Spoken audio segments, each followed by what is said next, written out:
Tenía claro que su futuro procesal por este caso era complejo.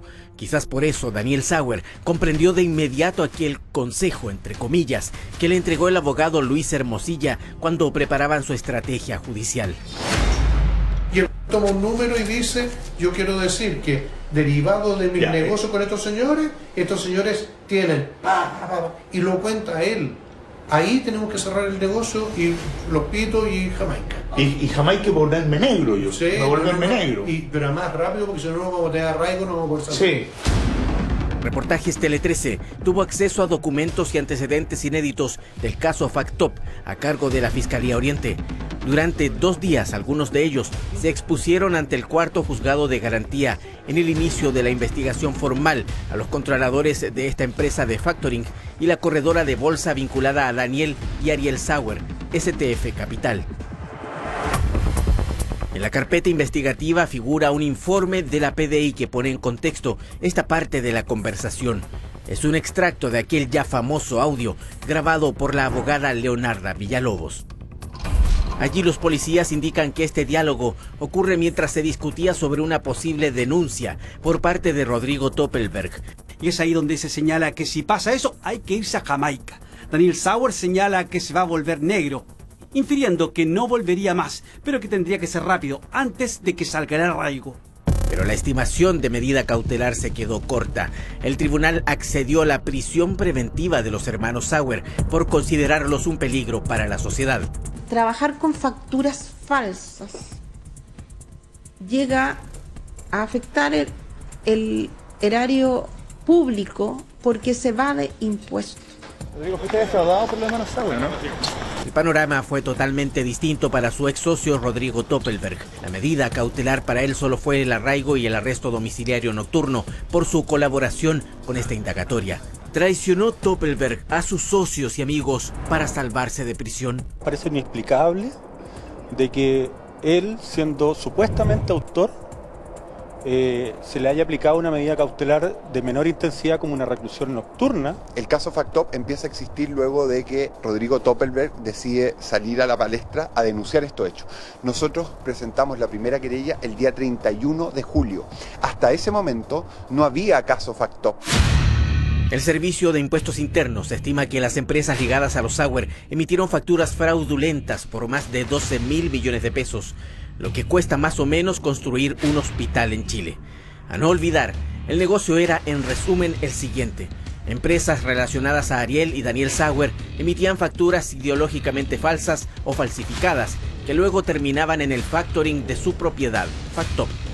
Acá la imputación que ha hecho la Fiscalía y el Servicio de Impuestos Internos habla de más de 10.000 documentos tributarios falsos. En el caso Penta fue una cantidad bastante menor, cerca de 1.000 en total, y por lo tanto en volumen es un caso más grande.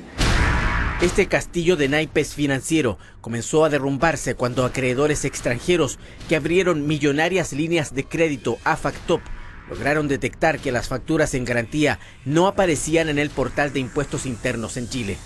De acuerdo con las declaraciones a las que tuvo acceso Reportajes Tele 13, los inversionistas desconocían esta plataforma pública en Chile y una vez que comenzaron a verificar los documentos prendados por FACTOP, comenzaron a darse cuenta de la presunta estafa. Fue la primera hebra de este caso. Así lo explicaron al Ministerio Público representantes en Chile de Global Growth Fund y de Advance Global Capital. Se pudo verificar que desde el inicio de la línea de crédito existen facturas materialmente falsas, las que fueron aumentando progresivamente durante la vigencia del contrato de línea de crédito. Después de que AGC hubiera demandado a los hermanos Sauer, estos intentaron ofrecer a AGC un pago en especie en forma de propiedades que supuestamente poseían en diferentes regiones de Chile. Sin embargo, después de que nuestros abogados inspeccionaran las propiedades y su estado de propiedad, resultó que no eran de su propiedad y que habían ocupantes ilegales viviendo en ellas. Tras las acciones judiciales de estos acreedores, comenzó una ola de demandas y querellas del resto de los afectados que derivaron en la formalización de los últimos días. Eso con este negocio que se investiga como impropio, pero la trama de FACTOP esconde otra historia, tanto o más oscura. ¿Qué pasa con los otros protagonistas de este escándalo? Dentro de los antecedentes de esta investigación figura un informe secreto de la Unidad de Análisis Financiero sobre las actividades transaccionales del abogado Luis Hermosilla y la abogada Leonarda Villalobos, quien grabó el ya famoso audio publicado originalmente por CIPER el año pasado. ¿Qué me dijiste ayer? ¿Que era una TOC? No, no era una TOC. Psicópata. No, pero la psicópata, algo te dije. Pero si quiere una psicópata bien orientada.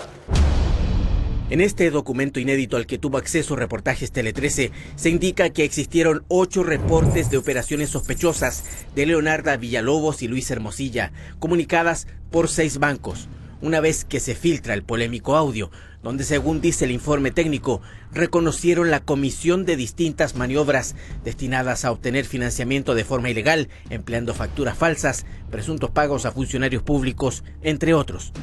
En el informe enviado al Ministerio Público el 20 de febrero de este año, se detalla que uno de los bancos refiere una serie de transferencias electrónicas a la cuenta de Hermosilla entre septiembre de 2021 y octubre de 2023 y, comillas, no dispone de antecedentes que justifiquen el origen y magnitud de los fondos transados.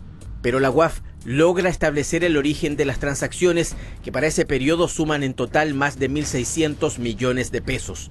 De ese monto, alrededor de 1.350 millones corresponden a una transferencia realizada al abogado Luis Hermosilla, precisamente por Factop S.p.A., el factoring de Daniel Sauer Alderstein.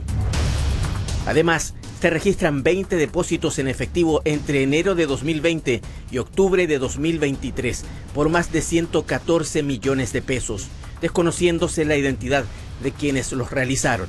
Justamente acá lo que estamos viendo es una posibilidad de lavado de activos. El problema que tenemos que ver es justamente si ese lavado de activos proviene justamente de las acciones que se revelan en los audios o incluso de otras actividades delictuales. Sobre la abogada Leonarda Villalobos, la Unidad de Análisis Financiero expone una situación similar.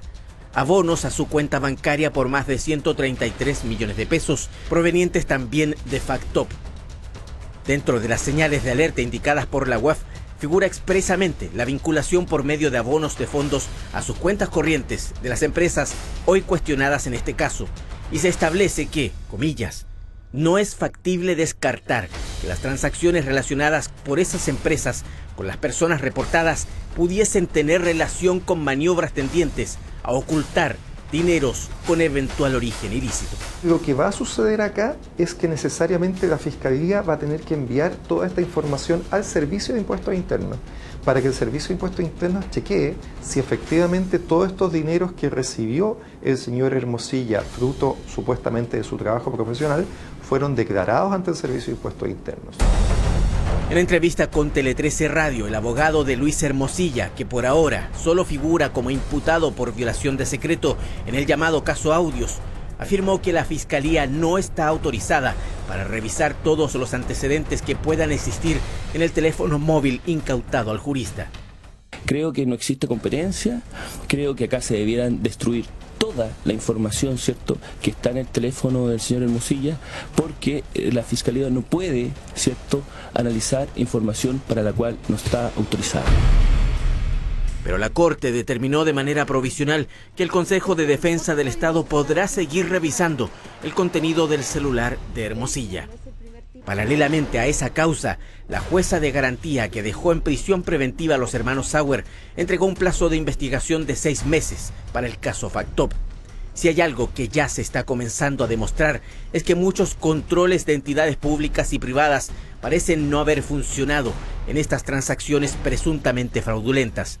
Los reportes de operación sospechosa emitidos por organizaciones financieras solo llegaron una vez que las querellas y demandas de los afectados comenzaron a acumularse. Tarde, cuando el escándalo ya era público, el primer informe de la UAF a la Fiscalía estuvo disponible el 2 de febrero de 2024. Lo que estamos viendo es justamente que han fallado los distintos sistemas de control y alerta preventivos que teníamos y no han funcionado de forma oportuna. porque los bancos, por ejemplo, no alertaron hasta que empezaron a ver noticias en los medios de comunicación teniendo los antecedentes en sus manos. Y si quedan dudas, no se trata solo de transacciones fraudulentas e inversionistas y acreedores expuestos a perder multimillonarias sumas de dinero. De hecho, las deudas de Factop bordean los 41.000 millones de pesos. Lo que hay detrás y que hoy comienza a quedar a la luz sería un presunto mecanismo para defraudar con alcances todavía insospechados.